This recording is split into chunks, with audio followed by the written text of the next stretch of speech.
नमस्ते। स्वामी न्यूज़ अजमेर की ओर से आप सबका योग व स्वास्थ्य इस कार्यक्रम में आपका विशेष स्वागत करते हैं।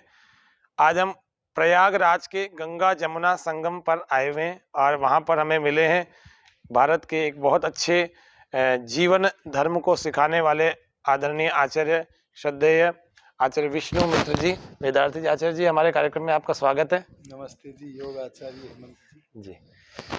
तो आज दर्शकों हम जानेंगे इस योग व स्वास्थ्य के इस विशेष कार्यक्रम में आचार्य जी से कुछ सवालों को लेंगे, कुछ प्रश्नों को लेंगे जो प्राय युवाओं के और उनके माता पिताओं के सबके मन में, प्राय सभी मनुष्यों के मन में रहते हैं। जीवन की बहुत सारी ऐसी चीज़ें हैं मौलिक रूप से जिन पर प्राय कोई बात करता नहीं है, तो उनको ठीक तरीके से कम समय में अच्छे प्रकार से उनके मौलिक बातों को समझेंगे, जिससे कि हम सभी अपने जीवन का सर्वांगीण विकास कर सकें। सर्वांगीण विकास किन किन बिंदुओं में होता है आचार्य जी से जानेंगे। आचार्य जी, प्राय ऐसा प्रश्न उठता है युवाओं के भी, बच्चों के भी, कि ये जीवन है क्या, ये जीवन क्या चीज है वास्तव में। देखिए, दो शब्द हमारे वैदिक वाङ्मय में प्रसिद्ध हैं, जीवन और मृत्यु। गीता में भी कहा है, जातस्य ही ध्रुवो मृत्यु ध्रुवम जन्म मृतस्य च। तो जन्म और मृत्यु दो शब्द बहुत ही प्रसिद्ध हैं। जन्म का अभिप्राय आत्मा और शरीर का योग होना है, मिलना है, और मृत्यु का अभिप्राय आत्मा और शरीर का वियोग होना है। जिस समय शरीर का वियोग होता है तब शरीर का तो विनाश हो जाता है, लेकिन आत्मा का कुछ नहीं बिगड़ता है। ऐसा सभी ऋषियों ने कहा है। योगीराज कृष्ण ने भी कहा है, नैनम छिंदन्ति शस्त्राणि नैनम दहति पावकः न चैनम क्लेदयन्त्यापो न शोषयति मारुतः। तो इसलिए आत्मा और शरीर का योग जन्म और वियोग मृत्यु है। तो इस जीवन में मुख्य रूप से ऐसा कहा जाता है कि तीन मतलब स्वस्थ रहने के लिए क्या आवश्यक है ना, क्योंकि तीन प्रकार के बल बताए गए ना, जैसा कि शारीरिक बल है ना, मानसिक बल है, आत्मिक बल है। कृपया हमारे दर्शकों को इसके बारे में बहुत अच्छे प्रकार से, सरल जैसे आपकी शैली रही है ना, सरल शब्दों में आप थोड़ा बताएंगे तो और उनको स्पष्ट होगा। आचार्य जी, आपने तीन नाम लिए हैं, शारीरिक, मानसिक और आत्मिक। इन तीन नामों में हमारा सर्वांगीण विकास हो जाता है। शारीरिक उन्नति सर्वप्रथम उन्नति है। ऋषि दयानंद सरस्वती, जो सनातन धर्म के यथार्थ प्रवक्ता हुए हैं, नवयुग प्रवर्तक हुए हैं, सत्य के दूत हुए हैं, आर्य समाज के संस्थापक हुए हैं, उन्होंने भी संसार के उपकार करने के लिए सबसे पहली उन्नति शारीरिक उन्नति कही है। तो शारीरिक उन्नति हो या मानसिक उन्नति हो अथवा आत्मिक उन्नति हो, इन सब उन्नतियों का जो आधार है वह ब्रह्मचर्य है। ब्रह्मचर्य के बिना इनमें से कोई उन्नति नहीं हो सकती है। ब्रह्मचर्य क्या चीज है? ये ब्रह्मचर्य का विस्तृत अर्थ अगर हम लें, सामान्य अर्थ तो यही लेते हैं कि हम उपस्थ इंद्रिय का संयम करें, जननेन्द्रिय का संयम करें। लेकिन इसका विस्तृत अर्थ यदि हम लें तो ब्रह्म का अर्थ है ईश्वर। ईश्वर का विचार करना, ईश्वर की उपासना करना ब्रह्मचर्य है। इस ईश्वर की उपासना को सिद्ध किए बिना कोई मनुष्य ब्रह्मचारी हो ही नहीं सकता है। तो जो ब्रह्मचारी बनना चाहता है उसके लिए सबसे पहला कार्य है कि वह ईश्वर का उपासक बने, अपने साधनों को सब ओर से हटाकर ब्रह्म की ओर ले चले। तो ब्रह्म नाम परमेश्वर का है, उसकी तरफ चलना ब्रह्मचर्य है। ब्रह्म नाम परमेश्वर की वेद विद्या का भी है। तो परमेश्वर की वेद विद्या अथवा वेद विद्या से निकले हुए बड़े बड़े विद्या वृक्ष जो हैं, जिनको हम शास्त्र कहते हैं, उन शास्त्रों का नियमित अध्ययन करना, यह भी ब्रह्मचर्य है। स्वाध्याय करना, मतलब स्वाध्याय करना, मैं चाहता हूं कि अध्ययन और स्वाध्याय के अंतर को समझना चाहिए। एक व्यक्ति वकील है, वकालत की पुस्तकें पढ़ता है। एक चिकित्सक है, चिकित्सा की पुस्तकें पढ़ता है। एक व्यापारी है, व्यापार की पुस्तकें पढ़ता है। एक कृषक है, कृषि की पुस्तकों को पढ़ता है। तो इन पुस्तकों के पढ़ने का नाम स्वाध्याय नहीं है। मैं दो प्रकार के अध्ययन आपके सामने रखूंगा। एक अध्ययन को हम अध्ययन ही कह सकेंगे, एक को हम स्वाध्याय कहेंगे। जिन पुस्तकों के पढ़ने से, जैसे कि वकालत की पुस्तकें हैं, व्यापार की पुस्तकें हैं, कृषि विज्ञान की पुस्तकें हैं, ऐसे जिन पुस्तकों के पढ़ने से हमारे मन के विचार का प्रवाह और उस प्रवाह का फल बाहर की ओर हो, जागतिक उन्नति की ओर हो, रोटी कपड़े मकान के रूप में हो, माने विचार का प्रवाह भी बाहर है इस पिंड के, और उसका फल भी बाहर लोगों को चर्म चक्षुओं से दिखता है कि भोजन अच्छा है, वस्त्र अच्छे हैं, भवन अच्छे हैं, नाना प्रकार की भौतिक संपत्तियां हैं।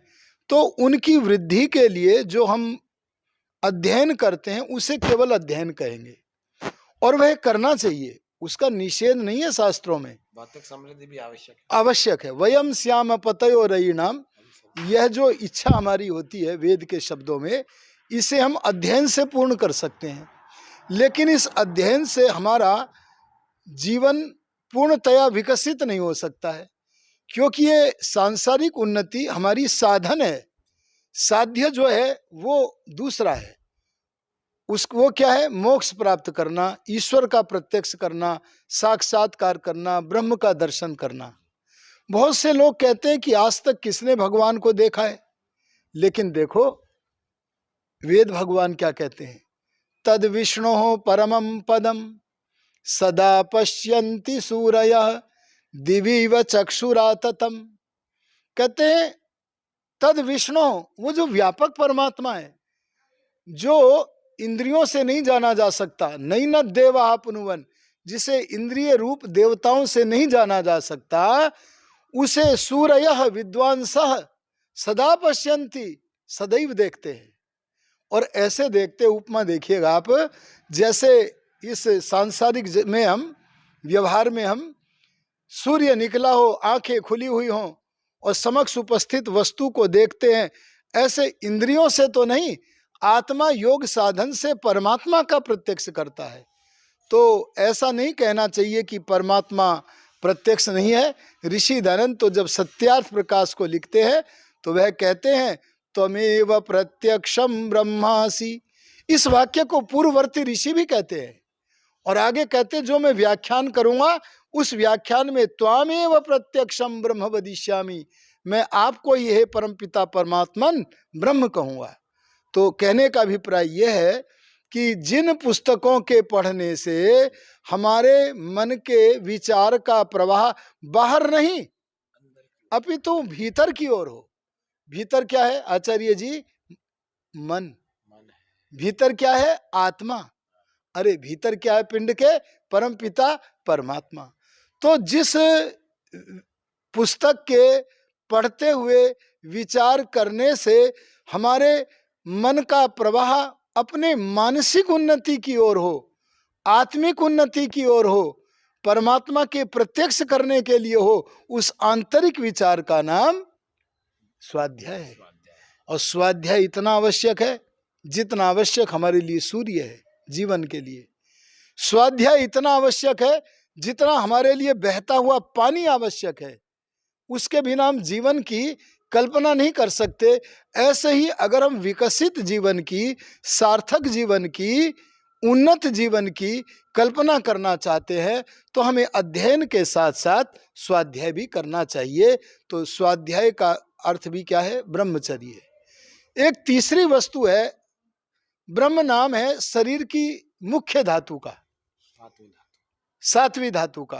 पहली धातु रस है, और उससे बनती बनती सूक्ष्म होती होती सार बनती बनती अंतिम धातु जो महिलाओं में कहलाती है रज, और पुरुषों में वीर्य। इस वीर्य नामक जो वस्तु है ना, उसको विचार अग्नि का ईंधन बनाने में यदि हम लगा दें तो समझो हम ब्रह्मचारी हैं। मतलब शरीर में खर्च करना शुरू करें, हाँ, अपने जो है शरीर के अंदर सुरक्षित रखें, फिर उसको खर्च करें शरीर में, बिल्कुल सही कह रहे हैं आप, बिल्कुल सही कह रहे हैं। करके। तो इसके लिए शारीरिक उन्नति करनी चाहिए। देखो मैं इसमें आपको एक बात बताऊं, बड़ा अच्छा मार्गदर्शन गीता में ही किया है। वहां कहा है युक्ताहार विहारस्य युक्त चेष्टस्य कर्मसु युक्त स्वप्नावबोधस्य योगो भवति दुःखः। आप ये समझिएगा कि स्वास्थ्य का पूरा एक योग हमें योगीराज कृष्ण ने और उनके उपदेश को संपादित करके महर्षि व्यास जी ने दे दिया है। उन्होंने क्या कहा, युक्त आहार, अगर शारीरिक उन्नति करना चाहते हो तो युक्त आहार करो। यह युक्त आहार में बड़ा व्यापक विचार है। देखो, एक तो तामसिक भोजन ना हो, ये युक्त आहार है। एक रजोगुणी भोजन ना हो, ये युक्त आहार है। सात्विक भोजन हो, दोनों भोजन करते, योगी भी अयोगी भी, ब्रह्मचारी भी और जो ब्रह्मचारी नहीं है वे भी भोजन करते हैं। पर दोनों में एक अंतर है। अंतर क्या है? जो अयोगी मनुष्य हैं वे स्वाद इंद्रिय के वश में होकर शरीर के में ममता रखकर स्वाद लेने के लिए भोजन करते हैं। और महर्षि दयानंद जैसे, श्री राम जैसे, योगीराज कृष्ण जैसे, पतंजलि, कणाद, गौतम जैसे ये महापुरुष भी भोजन करते रहे हैं। लेकिन ये क्या है? शरीर में ममता न रखकर, स्वाद इंद्रिय को नियंत्रण में लेकर भगवान का भजन करने के लिए, उत्तम स्वास्थ्य के लिए भोजन करते हैं, विवेक पूर्वक जीवन चलाने के। हाँ, और विवेक पूर्वक भोजन भी ऐसे होगा कि हमारे उदर में जितना भोजन आना चाहिए उससे आधा स्थान हम अपने भोजन से भर लें। अब बचा आधा, उसका 1/4 हम जल से भर लें, बचा 1/4 उसको हम वायु के लिए छोड़ दें। ये युक्त आहार है। अगर हम इस सात्विक आहार को, युक्त आहार को, भगवान के भजन को आहार करने के लिए समय लेंगे तो हमारी शारीरिक उन्नति में इसका महत्वपूर्ण योगदान है। विहार, हम लोग भ्रमण आदि जो व्यायाम है ना, आसन है, प्राणायाम है, इसके महत्व को ही नहीं जानते हैं।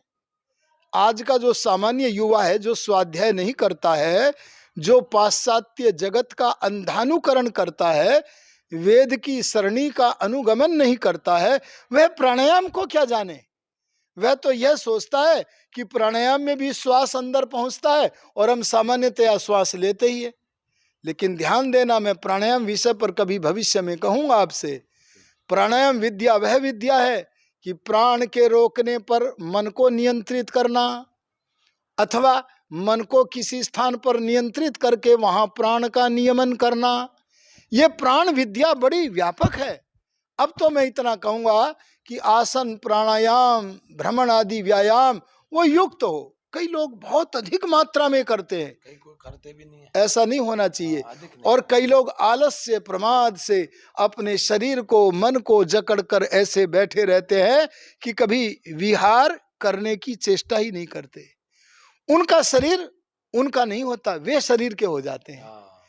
तो इसलिए युक्त आहार विहारस्य युक्त चेष्टस्य कर्मसु, आप अपने दैनंदिन कार्यक्रम में जो कार्य स्वयं कर सकते हैं यथासंभव उन्हें स्वयं करें। मैं एक घटना सुनाता हूं आपको।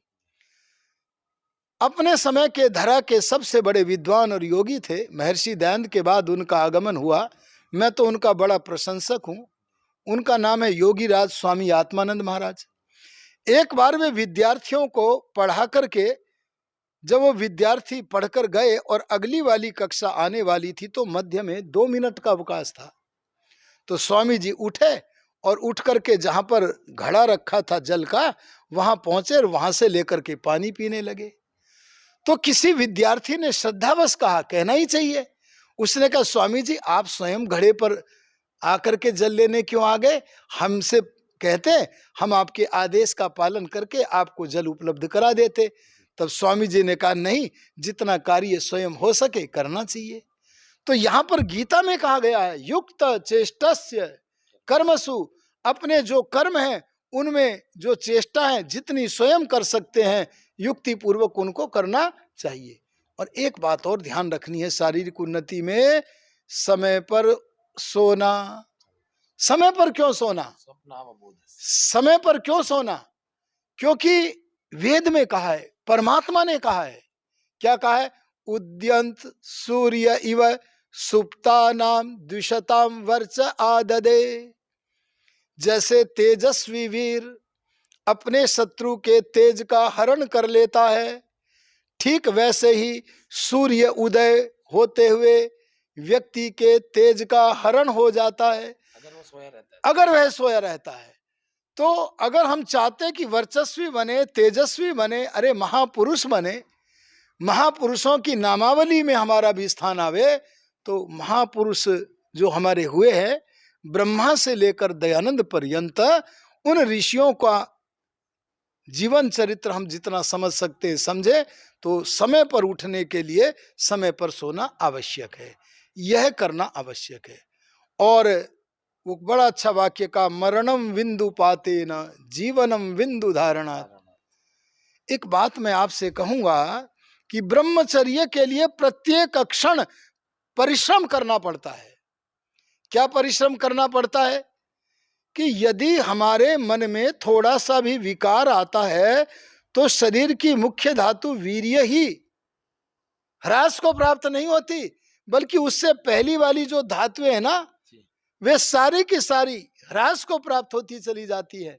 युवा अवस्था में तो पता नहीं चलता है, लेकिन क्योंकि उस समय तो बढ़ रहा है, बाद में विदित होता है। 48 के बाद हाँ, इसलिए आवश्यकता इस बात की, प्रत्येक क्षण यह विचार करे कि परमात्मा की कृपा से हमारे शरीर में जो शक्ति है उसका क्षरण न होने दे। ब्रह्मचर्य को साधन बनाकर और आसन प्राणायाम व्यायाम आदि को साधन बनाकर हम अपनी शारीरिक उन्नति करें। संध्या भी तो तभी कर सकेंगे जब हम शारीरिक उन्नति करेंगे, नहीं तो थोड़े समय में ही हमारा पैर दुखने लगेगा। तो इसलिए शारीरिक उन्नति बहुत आवश्यक है। बहुत अच्छा, आपने आचार्य जी को सरल शब्दों में कितनी सारी बातें शारीरिक उन्नति पर सुनी। ब्रह्मचर्य विषय जिस पर युक्त, मतलब जिसको अप्रोप्रिएट मैटर, कहीं कंटेंट इतना ज़्यादा मिलता ही नहीं है।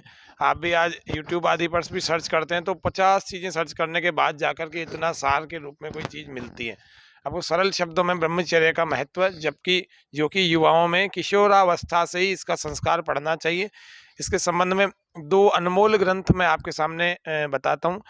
पहला अनमोल ग्रंथ डॉक्टर सत्यव्रत सिद्धांतालंकार जी का ब्रह्मचर्य संदेश नाम की एक छोटी पुस्तक के रूप में उन्होंने उस ग्रंथ को दिया, और वह आज इंटरनेट पर उपलब्ध है। आप चाहें तो मंगा करके अपने 14 साल से लेकर के मरण पर्यंत कितनी भी आयु हो आप उसको पढ़ेंगे, बड़ा आनंद आएगा और ब्रह्मचर्य पालन में बहुत सहायता मिलेगी। बल्कि 14 से लेकर 24 के बीच में मंगाएं तो बहुत अच्छा सही समय है उसको पढ़ने का, जानने का। और जो माता पिता हमारे आज इस कार्यक्रम को सुन रहे हैं, तो 14, 15, 16 साल का बालिका हो जाए तो उनको ब्रह्मचर्य की शिक्षा अवश्य देवें, क्योंकि माता पिता के पास आजकल नहीं है तो बच्चों को क्या देंगे। तो इसीलिए मैं यही निवेदन करता हूँ इस योग व स्वास्थ्य के लाइव में आचार्य जी के समक्ष रह करके इस बात को मैं आपको बड़े प्रबलता के साथ कहता हूँ कि ब्रह्मचर्य का संदेश, ब्रह्मचर्य का उपदेश अपने बच्चों को जरूर दें। दूसरा जो महान ग्रंथ है वह है स्वामी ओमानंद जी का ब्रह्मचर्य के साधन नाम का। वह भी आपको इंटरनेट पर, गूगल पर आसानी से मिलेगा। उसको भी आप घर बैठे मंगा सकते हैं। बहुत सारे लोग उसको ऑनलाइन उसमें सेवाएं प्रदान करते हैं। तो इस तरह से इन 2 ग्रंथों में बहुत कुछ मैटर है जिसको, और ये केवल ऐसा नहीं है 14 से 24, जो भी व्यक्ति स्वस्थ रहना चाहे, वह व्यक्ति जो शरीर से स्वस्थ रहना चाहे वह व्यक्ति ब्रह्मचर्य का पालन करे। जो शारीरिक स्वस्थ होगा निश्चित रूप से उसके अंदर एक स्वस्थ मन और जीवात्मा का निवास होता है, निश्चित बात है। दूसरे स्वास्थ्य की बात अब हम आचार्य जी से पूछते हैं, ये मानसिक स्वास्थ्य, क्योंकि WHO जिसको विश्व स्वास्थ्य संगठन कहते हैं, उसने भी स्वास्थ्य की परिभाषा बता रखी है कि केवल शरीर में रोगों की अनुपस्थिति ही स्वास्थ्य की परिभाषा नहीं है, जबकि शारीरिक, मानसिक, mental peace, physical health, mental health, and तीसरा वो कहते हैं आध्यात्मिक स्वास्थ्य, और चौथा स्वास्थ्य कहते हैं सामाजिक स्वास्थ्य।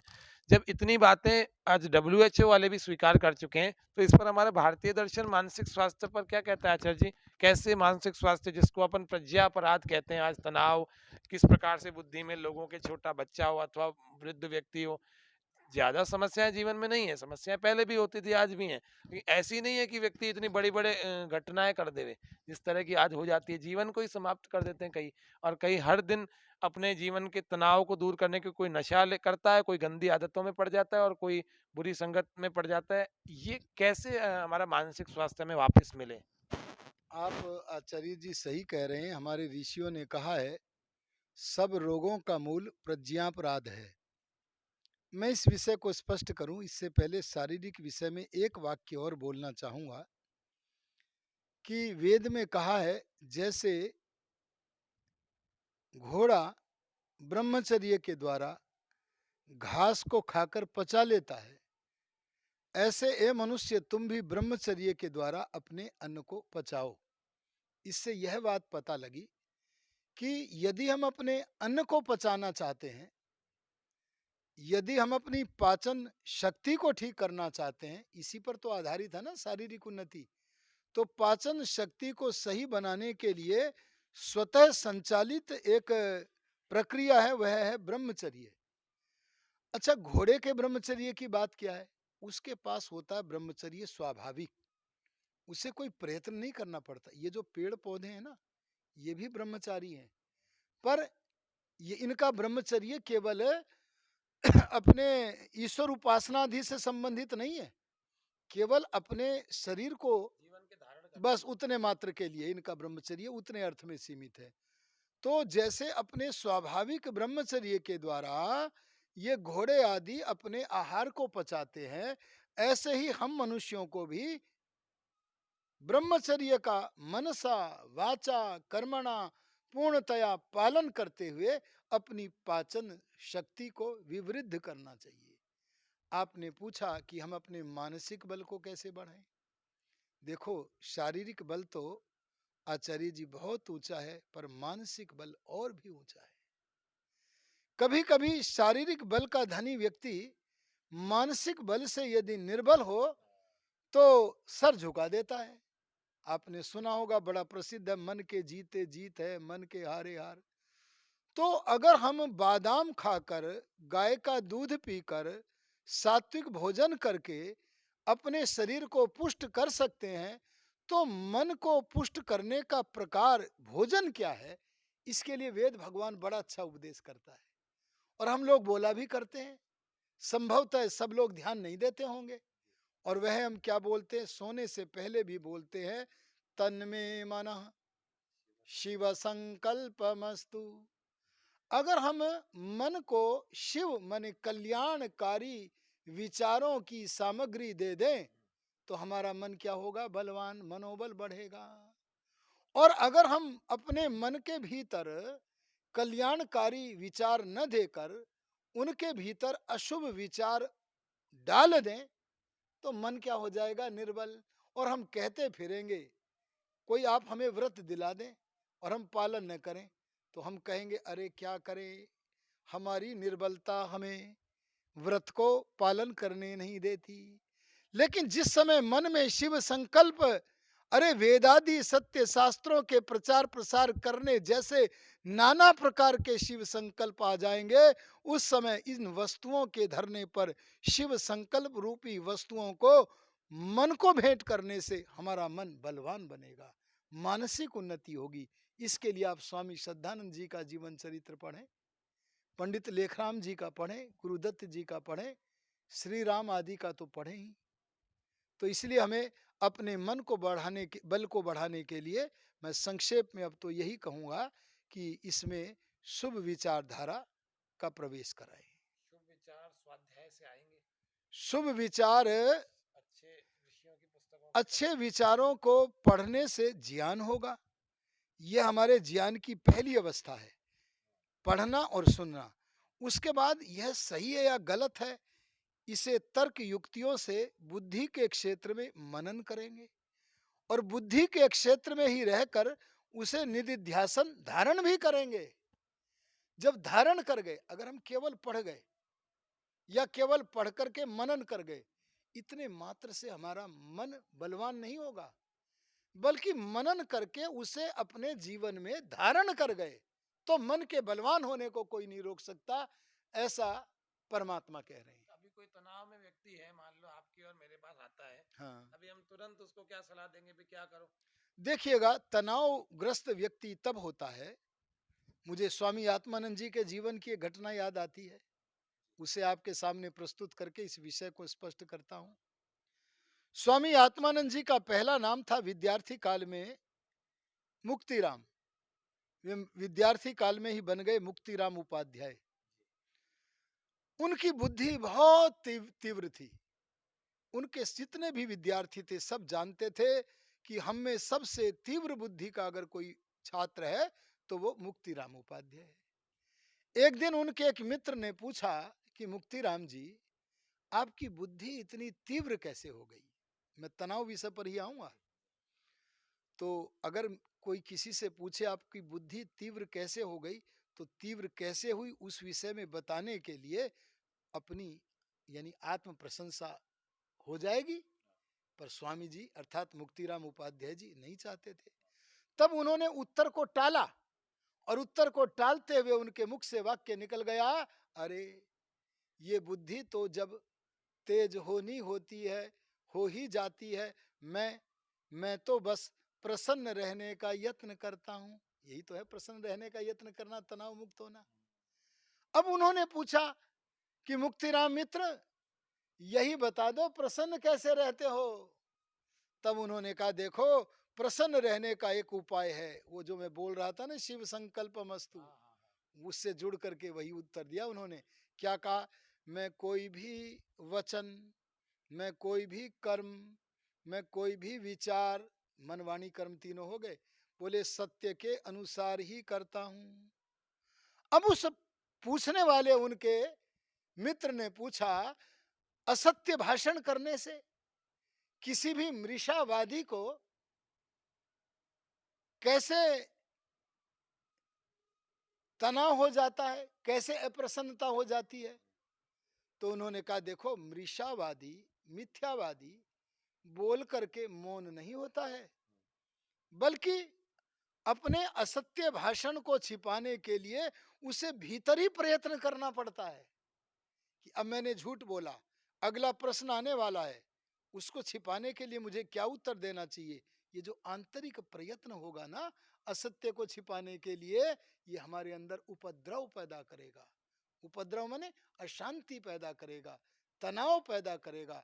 अगर हम सत्याचार करने लगे तो धीरे धीरे हमारे तनाव विनष्ट होते चले जाएंगे। और एक बात और है, कभी कभी हम अपनी शक्ति से कम काम करते हैं तो हमारी शक्ति व्यर्थ जाती है, और कभी कभी हम कोई काम इतना बड़ा ठान लेते हैं जो हमारी शक्ति से अधिक है, तो हम उसे कर नहीं पाते हैं, तो तनाव तो होगा ही। इसलिए अपनी शक्ति का की जांच पड़ताल कर लेनी चाहिए, उससे कम काम भी नहीं करनी चाहिए और उससे अधिक काम भी हाथ में नहीं लेना चाहिए। सत्याचार करना चाहिए, शिव संकल्प का स्वामी अपने मन को बनाना चाहिए, तो तनाव अवसाद ये सारे समाप्त होकर के मन प्रसन्नता होगा। अरे शांति जल की वर्षा होगी। तो ये मानसिक स्वास्थ्य के बारे में आचार्य जी ने हमें बताया कि मानसिक स्वास्थ्य में मन और बुद्धि दोनों शामिल होता है।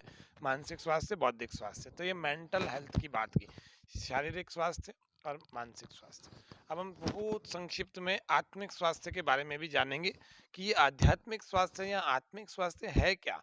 पीस ऑफ माइंड के बाद जब सोल की बात आती है, जब आत्मा की बात आती है, वो ऐसा स्वास्थ्य कहाँ से हमको मिल सकता है सहजता से? ऐसा क्या हम एक कार्य ऐसा करें प्रतिदिन जिससे हमें प्रतिदिन आत्मिक स्वास्थ्य अंदर लगे? क्योंकि स्वास्थ्य भी कहे गए ना कितने तरह। पहला सुख निरोगी काया, दूजा सुख पास हो माया, तीजा सुख कुलवंती नारी, चौथा सुख पुत्र आज्ञाकारी, पांचवा पुत्र पांचवा सुख सदन हो अपना, छठा सुख सिर कोई ऋण ना, सातवां सुख चले व्यापारा, आठवां सुख हो सबका प्यारा, नौवां सुख भाई और बहन हो, दसवां सुख नवैरी स्वजन हो, 11वां मित्र हितैषी सच्चा, 12वां सुख पड़ोसी अच्छा, 13वां सुख उत्तम हो शिक्षा, 14वां सुख वेदों की विद्या, 15वां सुख हो साधु समागम, 16वां सुख संतोष बसे मन, ये 16 सुख होते साधक गण, जो पाते वही होते धन्य धन्य जन, पहला सुख निरोगी काया। इस कहावत से भी देखा जाए तो इस काया में तीनों प्रकार की काया आती है, शरीर, मन और आत्मा। तो हम आत्मिक स्वास्थ्य के बारे में बहुत संक्षिप्त में 1-2 मिनट में और जानते हैं, फिर हम आज के कार्यक्रम को यहीं विराम करेंगे। आदरणीय आचार्य जी, आपने सुख के बहुत रूप दिखाए, बड़ा अच्छा लगा। और ये सब सुख हमें अपने पुरुषार्थ से और प्रभु की कृपा से ही मिलते हैं। आपने आत्मिक बल की बात पूछी है, तो देखिए, अगर हमें उष्णता लेनी हो तो अग्नि के पास जाना पड़ेगा। इसी प्रकार से आत्मा को यदि बल लेना हो तो उस बल के स्वामी के पास जाना पड़ेगा। तो आत्मा को बल चाहिए ज्ञान और आनंद का। आत्मा के पास ज्ञान नाम की वस्तु अपनी शून्य है, लेकिन आत्मा के पास ज्ञान ग्रहण करने का सामर्थ्य है चैतन्य होने के कारण। इसलिए यदि आत्मा कभी परमात्मा का सत्संग करने का लाभ प्राप्त कर ले तो परमात्मा की उपासना से, परमात्मा के समीपस्थ होने से, परमात्मा के ज्ञान और आनंद के ऐश्वर्य का धनी बनकर अपने आत्मिक बल को बढ़ा सकता है। इतना आत्मिक बल बढ़ जाएगा कि सारे संसार को हिला सकता है। सबसे बड़ा अगर कोई बल है तो आत्मिक बल है, लेकिन किसी भी बल को कम करके नहीं आंका जा सकता है। इसलिए हमें अपने जीवन में अपनी भी और संसार की उन्नति करने के लिए भी शारीरिक, आत्मिक, मानसिक सब उन्नति करते हुए चलना चाहिए। तब सामाजिक उन्नति स्वतः होती चली जाती है, उसके लिए कोई प्रयत्न करने की आवश्यकता नहीं पड़ती है। बहुत अच्छा आदरणीय आचार्य जी, आपका बहुत बहुत धन्यवाद। आपने इतने गहन गंभीर विषय को सरल शब्दों में हमारे सभी दर्शकों को बताया। इस अवसर पर अभी आत्मिक स्वास्थ्य आचार्य जी ने कहा, आत्मा को ज्ञान और आनंद चाहिए तो आत्मा बलवान और अच्छा स्वस्थ बना रहता है, जो चाहे उससे वो कर सकते हैं। अर्थात इन्होंने एक बात, बड़ा वाक्य बोला कि सारी दुनिया को हिला सकता है। तो सारी दुनिया को हिलाना एक बहुत बड़ी बात है, वो वही व्यक्ति कर सकता है जो आत्मिक रूप से बलवान हो। तो निश्चित रूप से हमारे अजमेर के कवि प्रकाश चंद जी हुए, उन्होंने एक भजन लिखा और वो पूरे विश्व में व्याप्त है।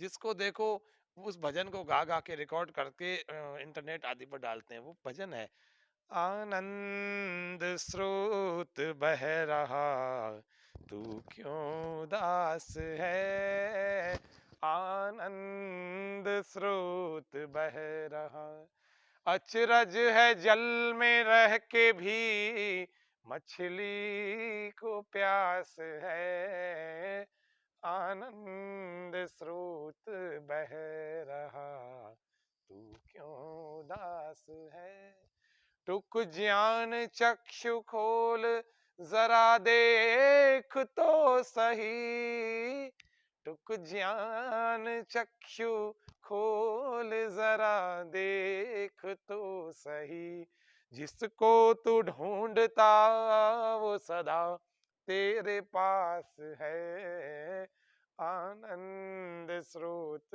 बह रहा।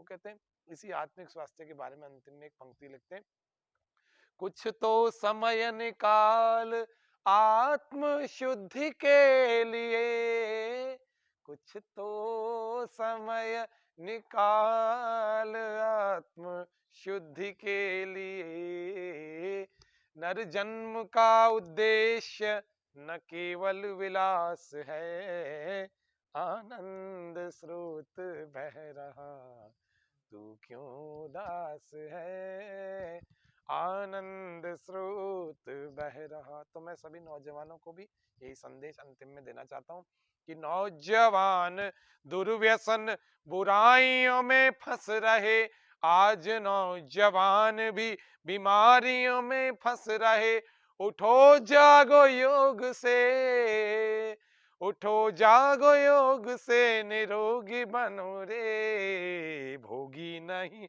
रोगी नहीं योगी बनो रे, हाँ भोगी नहीं रोगी नहीं योगी बनो रे।